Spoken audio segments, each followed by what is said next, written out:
Good morning, thriving warriors and those who wish they were. I'm Nicole Followell from prison. Alexa, what is the date and time? In Pahrump, it's Friday, July 22nd, 2022 at 6:09 a.m. Great. And Alexa, what is the weather forecast?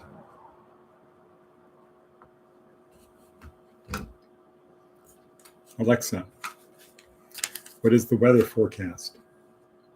Currently, in Pahrump, it's 77 degrees Fahrenheit with partly sunny skies.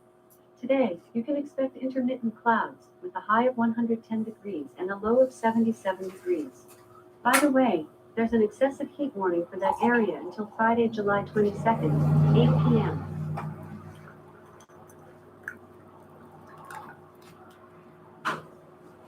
Okay, thank you. All right, so good morning, people. So today we are going to talk about another neurotransmitter called serotonin. But before that, just a little brief interview of what we do. So we help people move from point A in their life to point B, where B is better.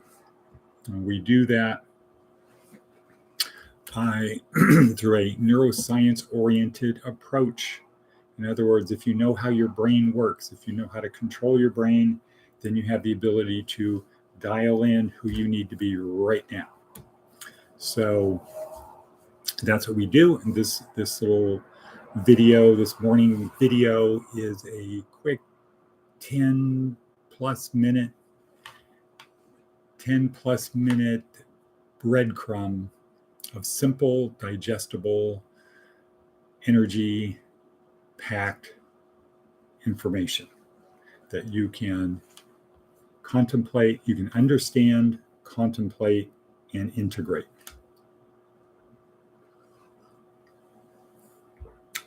And today we're going to talk about the third neurotransmitter in our EDSO schema called serotonin.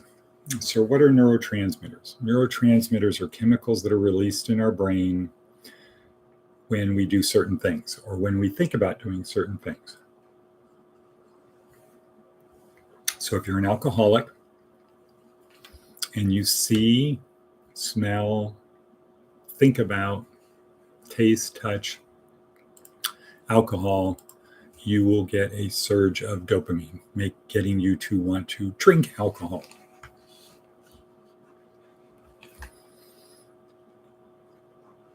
If you are a exercise person, somebody who exercises a lot every day, if you see, think of, hear, smell, touch, something that reminds you of exercise, you're going to get a surge of dopamine, and that's going to make you want to exercise. If you have a hobby of buying shoes, if you see, hear, what? I just put the pillows, the bedspread in. Okay, I'm doing a video right now. Is this important? Sorry. The world revolves around me, is the attitude shared by people. I just did something not important, but I don't care what you're doing. Okay.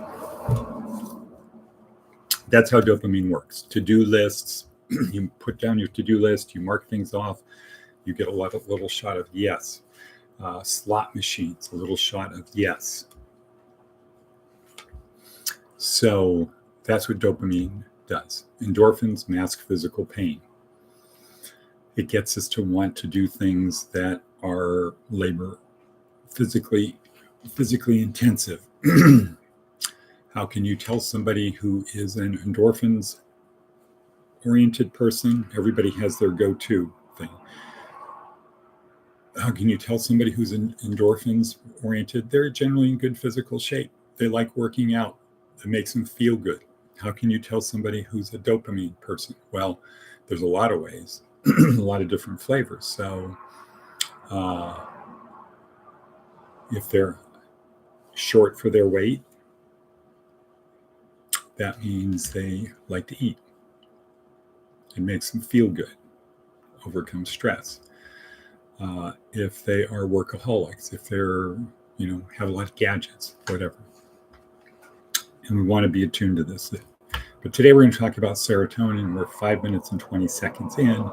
Serotonin is I think Simon Sinek calls it the status. It's status. And serotonin is released, unlike endorphins and dopamine, which you can release on your own. Go work out, you're going to release endorphins. Go eat a chocolate cake, you're going to release dopamine. Create a to-do list, you're going to release dopamine. Serotonin is released when other people recognize our status, or when we imagine other people are going to recognize our status. As Simon Sinek says, wearing designer clothes, where they have the labels on the outside, because you can't see them if they're on the inside. Having tattoos, that would be another thing of serotonin, where in the old days you had to earn a tattoo. Today you just pay for a tattoo. But in the old days you had to earn a tattoo, so that was a sign of status in your group. Where your office is at work, what kind of car you drive, those are things that are serotonin oriented. The desire to have a car could be dopamine, but the feeling you get when other people say, wow, cool car, or when you're driving your car, imagining what other people are thinking when they see you in your car, serotonin. And I would say serotonin is what drives a lot of people who are designers. So first of all, they are somewhat creative, probably pretty conscientious, but they're interested in getting people to say, good job, wow, cool, I'm impressed, that's great, love it, etc.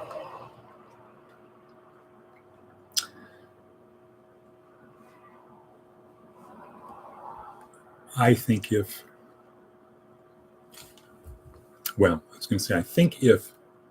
serotonin was a thing people strove for, the neurotransmitter status, that would be really good. But actually, I take that back now that I'm thinking about it, because you could want to have status in a bad group of people or in a bad organization or something bad. So think of the Wolf of Wall Street, right? The status there was cars, watches,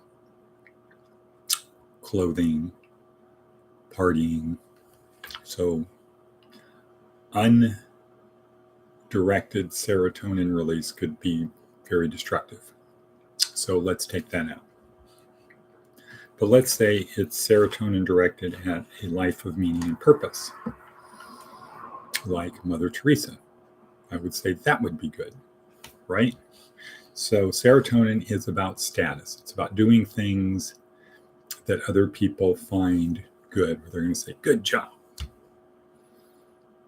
And how do you recognize those people? Well, somebody who's serotonin oriented wants to hear people say, good job, we're proud of you. We probably need more of that anyway. So that's serotonin in a nutshell. We're at 9:05. I'm going to do Seth Godin, because this is kind of a good one today, and I think it matches in. I believe things that aren't true, and of course this is in the notes down below. Most of us do. The interesting challenge is that our brain doesn't often make beliefs and tested reality feel like different things. Let me start over. I believe things that aren't true. Most of us do. The interesting challenge is that our brain doesn't often make beliefs and tested reality feel like different things. It's almost as if true and belief only become separate categories in our recent past. Okay, so what he's saying is there's two things, belief and true. And our brain doesn't really distinguish between well between belief and true unless we focus on it. As our actions continue to bump against reality and our culture has dramatically more interactions between and among people from different backgrounds, this bug can become a real problem. So we have a belief. Is it true? Is it true just because we believe it? I think we tend to do that because we have a belief and we look for things to support the belief. That's what our reticular activation system is designed to do. We have a belief like my name is important. So every time somebody says my name, even if I'm not listening for them to say my name, even if they say my name, I'm going to hear it and it's going to get my attention. So we start with a belief because we think it's true. We think our belief is a true belief. So the facts underlying the belief we also believe to be true. But are they true? More often than not, there is an element of not true. And the key is figuring out, is this true or not true? Okay, so we're at 11:11 into it. And let's do that. So you noticed I didn't say boom. I said that. Let's do that. But I pointed. And so Jeff is there. Good morning. Good morning, Jeff. Good morning, Jeff. Enter. Yesterday was the only easy day. Have that as your attitude, just to push yourself just a little bit more today.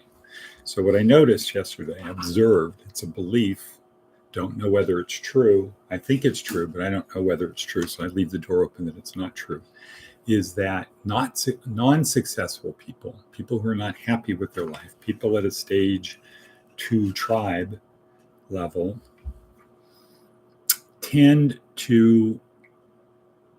they're not happy with what they're doing, so they want to get it over with as quickly as possible. So they aim to do the minimal quality in the shortest amount of time so they can stop doing that and go back to pursuing immediate little pleasure like listening to music on their phone or watching videos or doing TikTok or texting people rather than putting energy into it. Last night's movie was Jobs, Steve Jobs. It started in 1976 when he was at Reed College in Oregon. And I pointed out to people how he had no phone, he had no computer.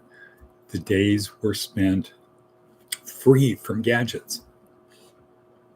Where people I'm around are buried and immersed in their gadgets, not really doing anything productive, maybe playing Scrabble. There's so much more going on out there in the world to be focused inside of your brain on your little screen playing Scrabble. Not good. Not good. Steve Jobs out there in a field on LSD with his girlfriend. No phone, didn't exist. PCs didn't exist. You have no way to be in touch with anybody. Nobody can have an idea where you are, but nobody knows where you are. And that's how life was. Kind of different, kind of cool. Not really that long ago. Actually, that's 46 years ago. Seems like yesterday to me. Okay. And we will say cut. Cut.